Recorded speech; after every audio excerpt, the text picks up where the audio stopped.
नमस्कार, स्वागत है आपका डीटीएस की ऑनलाइन क्लासेस में। मैं अरुण शुक्ला। इस समय शब्द भेद, शब्दों के परिचय के बारे में जानकारी हो रही है। तो हमने आपको तत्सम, तद्भव, देशज, विदेशी आदि शब्दों के बारे में जानकारी दी है। और अब है संकर शब्द। अब ध्यान रखिएगा, लिखा है संकर शब्द। अगर संकर शब्द को परिभाषित आप करें, इसकी परिभाषा देना चाहें, क्योंकि परीक्षा में इस प्रकार के शब्द बहुतायत मात्रा में पूछे जाते हैं। संकर शब्द क्या होता है, परिभाषित करिएगा। दो भाषाओं के योग से, दो भाषाओं के योग से बने शब्द को संकर शब्द कहते हैं। संकर शब्द कहते हैं। ये कैसे शब्द होते हैं? ये दो भाषाओं के योग से बनाए जाते हैं। जैसे हिंदी अंग्रेजी का मेल हो, संस्कृत हिंदी का मेल हो, या संस्कृत अरबी के शब्द का मेल हो जाए, या हिंदी और उर्दू फारसी शब्दों का मेल हो जाए, हिंदी अंग्रेजी के शब्दों का मेल हो जाए। दो शब्दों के मेल से जो शब्द बनेगा, ऐसे शब्द को संकर शब्द की संज्ञा दी जाती है। बार बार लगातार अभ्यास करने से ही आप तत्सम, तद्भव, देशज, विदेशी और संकर शब्दों को बड़ी आसानी से पहचान सकते हैं। तो संकर शब्द क्या होगा कि दो भाषाओं के योग से जो शब्द बनेगा, विभिन्न भाषाएं हो सकती हैं, संस्कृत और हिंदी का भी योग हो सकता है, यानी कोई भी दो भिन्न भाषाओं का योग हो सकता है। जैसे एक शब्द आता है रेलगाड़ी। कई बार ये शब्द पूछा गया, रेलगाड़ी क्या है?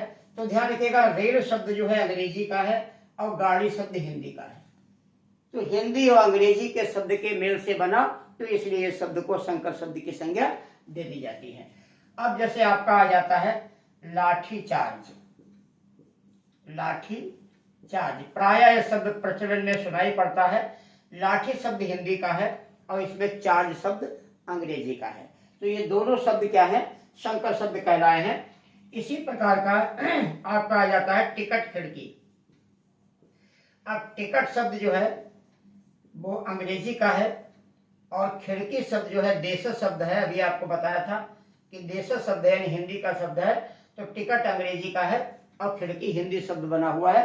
तो ये हो गया। अब आपका आता है इसे डबल रोटी। डबल रोटी। अब डबल शब्द तो हिंदी का है, वो अंग्रेजी का है, और रोटी शब्द हिंदी का है। इसके बाद आपका आ जाता है इसे कपड़ा मिल।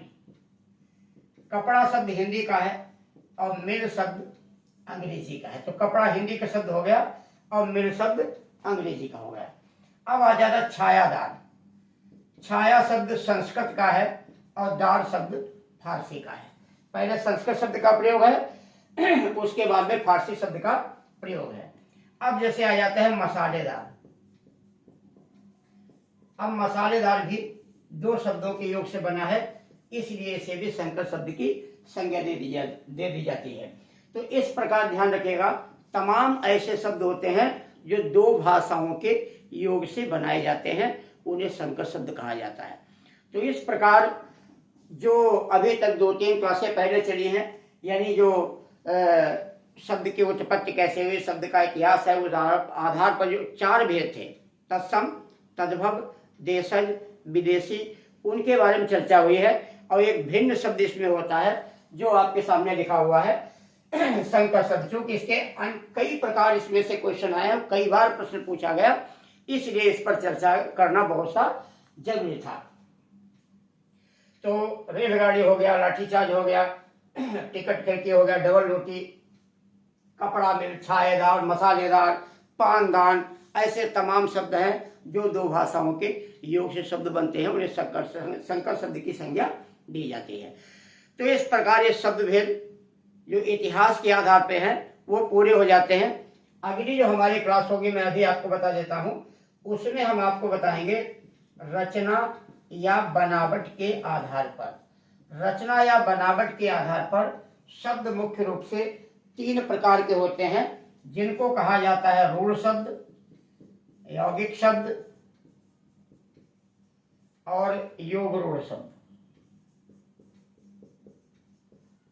यानी यौगिक हो गए, रूढ़ शब्द हो गए, योग रूढ़ शब्द हो गए। क्या ये होते हैं, इनकी परिभाषा क्या है, और परीक्षा में हम इनको किस प्रकार से पहचान लेंगे, क्योंकि तत्सम कैसे पहचानेंगे तद्भव। तो यहाँ पर मुख्य उद्देश्य है कि शब्द तो बताए जा रहे हैं, उदाहरण तो दिए ही जा रहे हैं, साथ ही साथ इनकी पहचान क्या होनी चाहिए और कैसे हम इनको पहचान करके विधिवत बिना किसी समय को गंवाए, क्योंकि परीक्षा में समय का बहुत बड़ा मूल्यांकन होता है। कई बार क्या होता है, प्रश्न का जवाब तो हमें आता है या कई प्रश्न हम कर तो सकते हैं, लेकिन उनके लिए जो समय सीमा निर्धारित है कि इतने समय में इतने क्वेश्चन करने हैं, इस बात पर विशेष ध्यान देने की आवश्यकता होती है। तो कल हम आपसे रचना बनावट के आधार पर रूढ़, यौगिक और योग रूढ़ शब्द के बारे में चर्चा करेंगे। तो आज की क्लास को यहीं रोकते हैं, कल फिर आपसे मुलाकात होती है। इसी प्रकार आप इस चैनल को लाइक सब्सक्राइब करते रहें, अपनी बात को कमेंट बॉक्स में जरूर लिखें। ये पूरी कोशिश होती है कि अधिकतम जो भी टॉपिक चल रहा है, जो बिंदु चल रहा है, उसके बारे में बेहतर चर्चा हो जाए, ताकि वो चीज़ें आपकी समझ में आ जाए। इसी के साथ नमस्कार, आपके उज्जवल भविष्य की ढेर सारी शुभकामनाएं।